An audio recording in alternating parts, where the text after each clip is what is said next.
Merci de choisir Nile TV International. Mesdames et messieurs, bonjour et bienvenue à cette nouvelle édition de Midi au Caire, un programme qui vous présente tout ce qui s'est passé sur la scène égyptienne ces dernières 24 heures. On va commencer par les célébrations de la fête du printemps, Cham Nessim.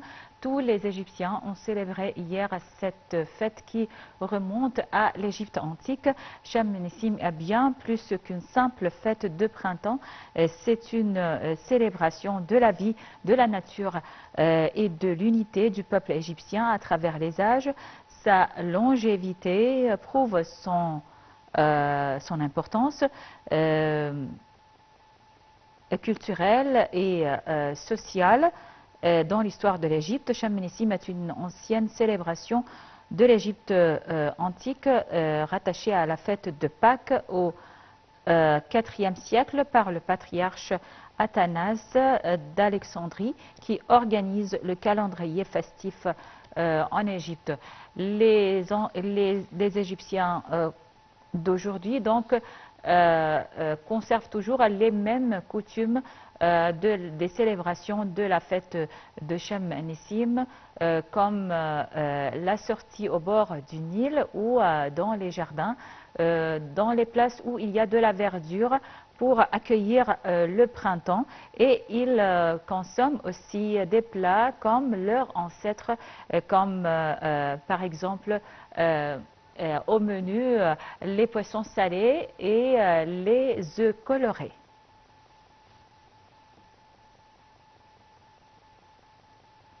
Et à cette occasion, le président Abdel Fattah el-Sisi a adressé un message de vœux au pape Tawadros II d'Alexandrie et patriarche de la prédication de Saint-Marc à l'occasion de la fête de Pâques. Dans son message, le président el-Sisi a exprimé sa grande appréciation pour les liens d'amitié et d'amour qui unissent les fils d'une même patrie, toutes religions confondues. Il a rappelé que l'unité nationale est le pilier fondamental de la reconstruction et du développement de la nation, se félicitant que c'est l'essence même de la société égyptienne, avec ces deux composants, musulmans et chrétiens. Le président Sisi a également envoyé des messages de vœux aux chrétiens égyptiens à l'étranger, leur souhaitant plein succès à l'occasion de la Pâque orthodoxe.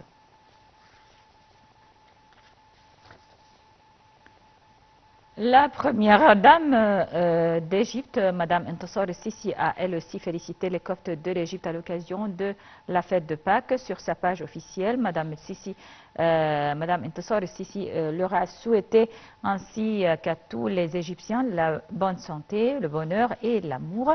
Elle a aussi invoqué Allah de maintenir l'unité des Égyptiens, toutes confessions confondues, priant pour la prospérité et le progrès du pays.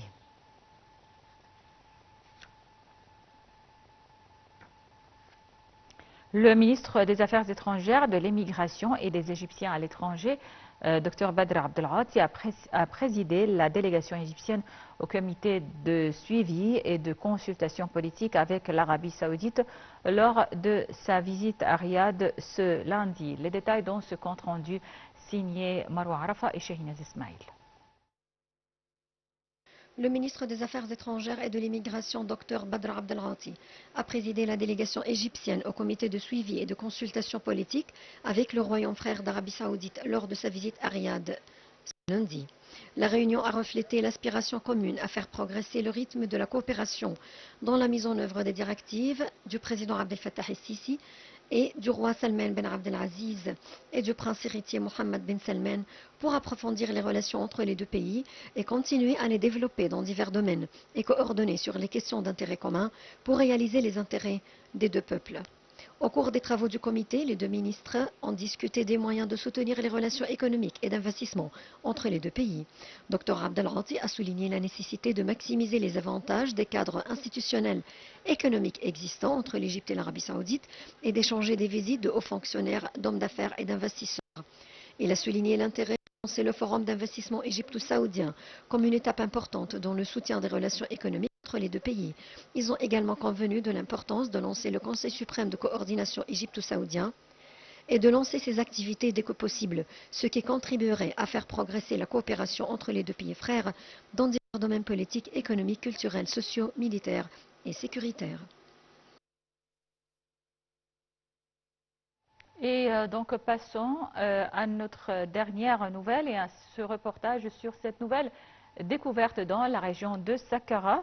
La mission égyptienne conjointe qui regroupe le Conseil suprême des antiquités et la fondation du grand égyptologue Dr Zahi Hawass pour les antiquités et le patrimoine a découvert la tombe du prince Ousseret Frey dans la région de Saqqara. Les détails dans ce compte rendu.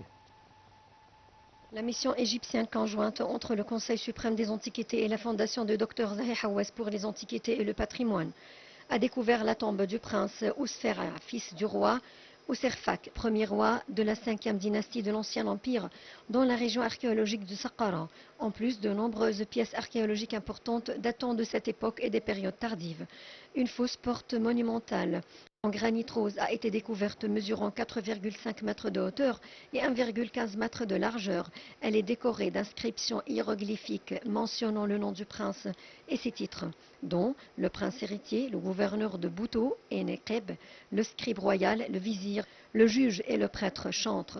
Pour la première fois, une statue du roi Djoser et de son épouse, de ses filles, a été retrouvée dans la tombe. Les premières études indiquent que ces statues se trouvaient à l'origine dans une chambre à côté de la pyramide à degrés du roi Djoser, puis furent transférées à la tombe du prince Ousseret durant les périodes tardives. Devant la façade orientale, un autre accès à la tombe a été mis au jour, avec des épaules en granit rose, gravées du nom et des titres du défunt, ainsi que d'un cartouche du roi Néfi Rerkaré. En honneur de l'architrave, une découverte unique dans la région de Saqqara a été réalisée. 13 statues en granit rose assises sur des sièges à dossier haut. Donc, et pour parler de cette grande découverte, on a en ligne Madame Dalia Fathi qui est guide touristique et égyptologue. Bonjour Madame. Bonjour Madame Dalia Fathi. Allô, bonjour. Allô? Madame Dalia Fathi, bonjour.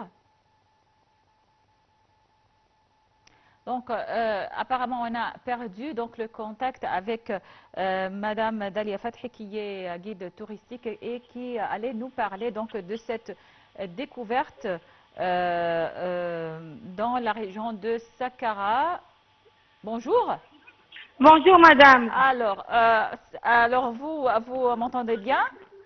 Je vous entends très bien. Et vous entendez moi? Oui, très bien. Alors, Madame Dalia Fathi, donc une nouvelle découverte dans la nécropole de Saqqara et cette région qui ne cesse de nous révéler, donc, pardon, de nous révéler régulièrement des trésors, comme on a entendu dire il y a quelques années,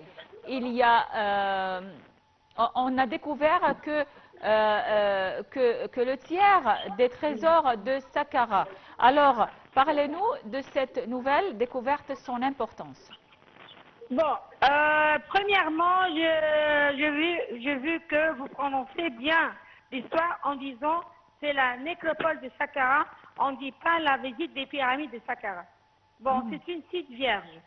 Une site qui est plein de monuments sur la terre.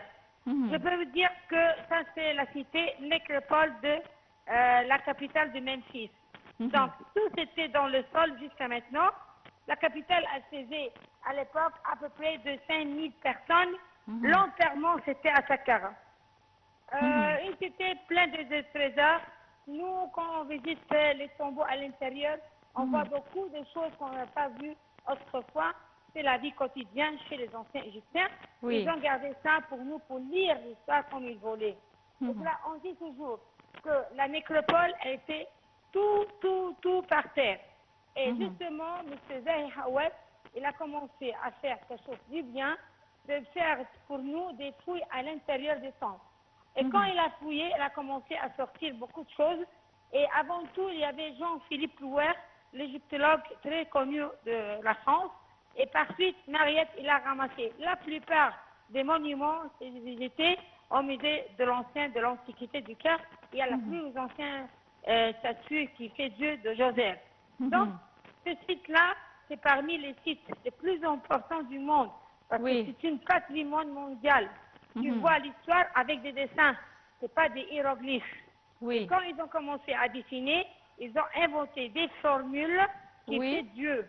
Et ça, c'était très étonnant qu'on voit les gravures et la vie quotidienne et tout ça avec de très belles peintures, et on les garde jusqu'à nos jours parce que les anciens, ils ont ensablé tout pour garder leur vie éternelle.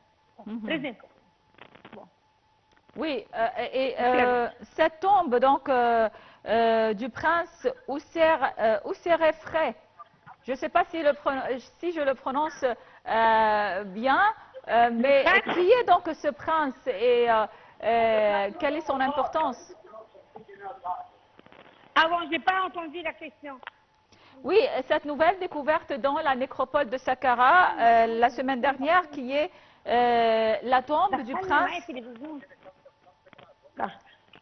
Attendez une seconde parce que je suis dans mon patienté. Oui. 5 par 5, 5 ils vont passer. 5 par 5 ils vont passer maintenant. Ça va? 5 par 5 ils vont passer. Avancez vers ce côté s'il vous plaît. Ça va? 5 par 5, avancez. Je suis avec vous parce que j'ai un grand groupe. On fait la visite. Non, pas ça. On fait la visite du Sphinx. Attendez-moi 2 minutes. Je suis dans mon travail. Oui, bien sûr. Bon, oui, bien sûr. Les ammonettes devant, s'il vous plaît. On va partir 5 par 5.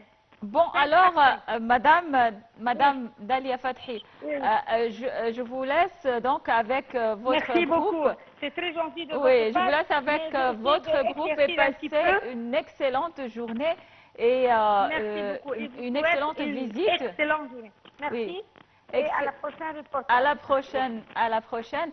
Passez une excellente journée et une excellente visite dans la région des Pyramides et le Sphinx, bien sûr. Alors, c'était Madame Dalia Fathi, qui est guide touristique. Et par cette nouvelle et cette découverte dans la nécropole de Saqqara, on arrive à la fin de cette édition de Midi au Caire. Merci beaucoup pour votre attention et passez une excellente journée avec la suite de nos programmes.